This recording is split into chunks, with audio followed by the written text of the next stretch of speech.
Nimitz வகை போர்க்கப்பல் ஏந்தும் விமானக் கப்பலான USS ஜார்ஜ் H.W.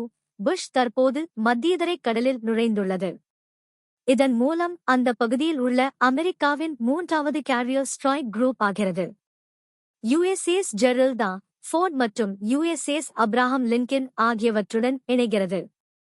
இது இஸ்லாமாபாத்தில் நடைபெற்ற பேச்சுவார்த்தைகள் நின்று போனதைத் தொடர்ந்து, அதேபோல் அதிபர் டிரம்ப் அறிவித்துள்ள ஈரான் துறைமுகங்கள் ஹோர்முஸ் நீரிணை மீது கடற்படை மறுப்பு இன்று காலை 10 மணி ET முதல் அமலில் பின்னணியில் இடம்பெற்றுள்ளது.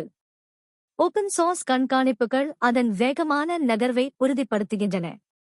எரிசக்தி சந்தைகள் எந்தவொரு விநியோக தடையையும் பற்றி இன்னும் பதட்டத்திலேயே உள்ளன.